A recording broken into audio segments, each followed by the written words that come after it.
Hi friends, welcome to my channel. ಈ ದಿನ ನಾನು ಇಡ್ಲಿಗೆ ಕಾಂಬಿನೇಷನ್ ಆಗಿ ಸಾಂಬಾರು ಮಾಡೋದು ತೋರಿಸ್ತಾ ಇದ್ದೀನಿ. ತುಂಬಾ ಚೆನ್ನಾಗಿರುತ್ತೆ ಈ ಸಾಂಬಾರಂತೂ.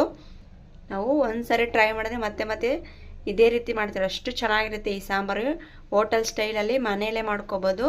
ಬನ್ನಿ ಹೇಗೆ ಮಾಡೋದು ಅಂತ ನೋಡೋಣ. ಅದಕ್ಕೂ ಮುಂಚೆ ಫಸ್ಟ್ ಟೈಮ್ ವಿಡಿಯೋ ನೋಡ್ತಾ ಇದ್ರೆ ನನ್ನ ಚಾನಲ್ ಮಿಸ್ ಮಾಡದೆ ಸಬ್ಸ್ಕ್ರೈಬ್ ಮಾಡ್ಕೊಳ್ಳಿ, ಎಲ್ಲ ವಿಡಿಯೋಸು ನೋಡ್ಬೋದು. ಒಂದು ಅರ್ಧ ಕಪ್ ಆಗೋಷ್ಟು ತೊಗರಿಬೇಳೆ ಸೇರಿಸ್ತಾ ಇದ್ದೀನಿ. 1/4 ಕಪ್ ಆಗೋಷ್ಟು ಮೆಸರುಬೇಳೆ ಸೇರಿಸ್ತಾ ಇದ್ದೀನಿ. 1 ಹಿಡಿ ಆಗೋಷ್ಟು ಹೆಸರುಬೇಳೆ ಸೇರಿಸ್ತಾ ಇದ್ದೀನಿ. ಈಗ ಇದನ್ನೆಲ್ಲ ಚೆನ್ನಾಗಿ ತೊಳ್ಕೊಬೇಕು. ನಾನಿಲ್ಲಿ ಬೇಳೆ ಮುಳುಗುವಷ್ಟು ನೀರು ಸೇರಿಸ್ಕೊಂಡಿದ್ದೀನಿ. ಇದಕ್ಕೆ ನಾನು ಬೆಳ್ಳುಳ್ಳಿ, ಹಸಿಮೆಣಸಿನಕಾಯಿ ಮತ್ತು ಈರುಳ್ಳಿ ಸೇರಿಸ್ಕೊತಾ ಇದ್ದೀನಿ. ನಾನಿಲ್ಲಿ ಟೊಮೊಟೊ ಸ್ವಲ್ಪ ಜಾಸ್ತಿ ಸೇರಿಸ್ಕೊಂಡಿದ್ದೀನಿ. ಇದಕ್ಕೆ ನಾನು ಅರಿಶಿನ ಪುಡಿ ಸೇರಿಸ್ತಾ ಇದ್ದೀನಿ. ನಂತರ ಎಣ್ಣೆ ಸೇರಿಸ್ತಾ ಇದ್ದೀನಿ. ನಾನಿಲ್ಲಿ ನುಗ್ಗೆಕಾಯಿ ಮತ್ತು ಕುಂಬಳಕಾಯಿನ ಈ ರೀತಿ ಕುಕ್ಕಲ್ಲಿ ಸೇರಿಸ್ಕೊತಾ ಇದ್ದೀನಿ. ಇದನ್ನು 1-2 ವಿಸಲ್ ಕೂಗಿಸ್ಕೋಬೇಕು.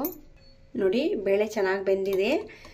ನೀವು ತರಕಾರಿ ಈ ರೀತಿ ಬೇಯಿಸ್ಕೊಂಡ್ರೆ ಬೇಗನೆ ಆಗುತ್ತೆ ಮತ್ತು ಟೈಮ್ ವೇಸ್ಟ್ ಆಗಲ್ಲ, ಗ್ಯಾಸು ಉಳಿತಾಯ ಆಗುತ್ತೆ.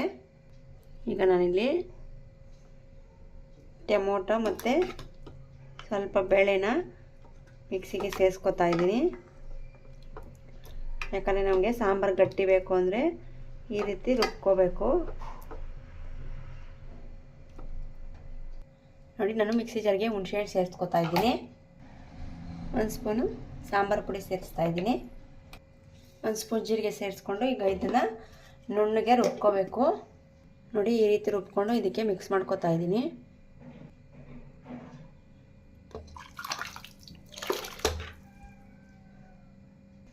ನಾನಿಲ್ಲಿ ನುಗ್ಗೆಕಾಯಿ ಮತ್ತು ಕುಂಬಳಕಾಯಿನ ಇದಕ್ಕೆ ಸೇರಿಸ್ಕೊತಾ ಇದ್ದೀನಿ. ಈಗ ಇದನ್ನು ಚೆನ್ನಾಗಿ ಮಿಕ್ಸ್ ಮಾಡ್ಕೋಬೇಕು. ಈಗ ಸಾಂಬಾರು ಚೆನ್ನಾಗಿ ಕುದಿಸ್ಕೊಳ್ಳೋಣ.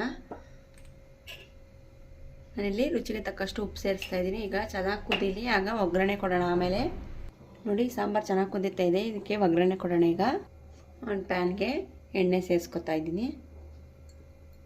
ಎಣ್ಣೆ ಕಾದ ನಂತರ ಸಾಸಿವೆ ಸೇರಿಸ್ಕೊತಾ ಇದ್ದೀನಿ. ಈರುಳ್ಳಿ ಸೇರಿಸ್ಕೊತಾ ಇದ್ದೀನಿ. ನಂತರ ಕರಿಬೇವು ಸೇರಿಸ್ತಾ ಇದ್ದೀನಿ. ಇಲ್ಲಿ ಬ್ಯಾಡಗೆ ಮೆಣಸಿನ್ಕಾಯಿ ಸೇರಿಸ್ಕೊತಾ ಇದ್ದೀನಿ. ಹಿಂಗು ಸೇರಿಸ್ತಾ ಇದ್ದೀನಿ. ಚೆನ್ನಾಗಿ ಮಿಕ್ಸ್ ಮಾಡ್ಕೋಬೇಕು. ನಾನಿಲ್ಲಿ ಕಲರ್ಗೆ ಅಂತ ಅಚ್ಚ ಪುಡಿ ಸೇರಿಸ್ತೀನಿ, ರೆಡ್ ಕಾಶ್ಮೀರಿ ಚಿಲ್ಲಿ ಪೌಡರು. ಈ ಪುಡಿ ಸೇರಿಸೋದ್ರಿಂದ ನಮಗೆ ಕಲರ್ಫುಲ್ಲಾಗಿ ಕಾಣಿಸುತ್ತೆ. ಮಿಕ್ಸ್ ಮಾಡ್ಕೊತಾ ಇದ್ದೀನಿ ಇದಕ್ಕೆ. ಈಗ ಸಾಂಬಾರು ರೆಡಿಯಾಗಿದೆ. ನೋಡಿ, ನಾನು ಬೆಲ್ಲ ಸೇರಿಸ್ತಾ ಇದ್ದೀನಿ.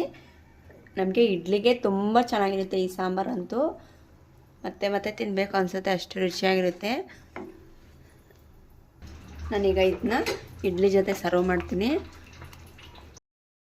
ಫ್ರೆಂಡ್ಸ್, ಇಡ್ಲಿ ಜೊತೆ ಸರ್ವ್ ಮಾಡಿದ್ದೀನಿ. ತುಂಬ ಚೆನ್ನಾಗಿರುತ್ತೆ. ನಾವು ಹೋಟೆಲಲ್ಲಿ ಯಾವ ರೀತಿ ಮಾಡ್ತಾರೋ ಮನೆಯಲ್ಲಿ ಅದೇ ರುಚಿಯಲ್ಲಿ ಮಾಡ್ಕೋಬೋದು. ನಿಮಗೆ ಈ ವಿಡಿಯೋ ಇಷ್ಟ ಆದರೆ ಒಂದು ಲೈಕ್ ಮಾಡಿ, ಹಾಗೆ ನೀವು ಹೇಗೆ ಮಾಡಿದ್ದೀರಾ ಅಂತ ಕಾಮೆಂಟ್ ಮಾಡಿ. Thank you friends.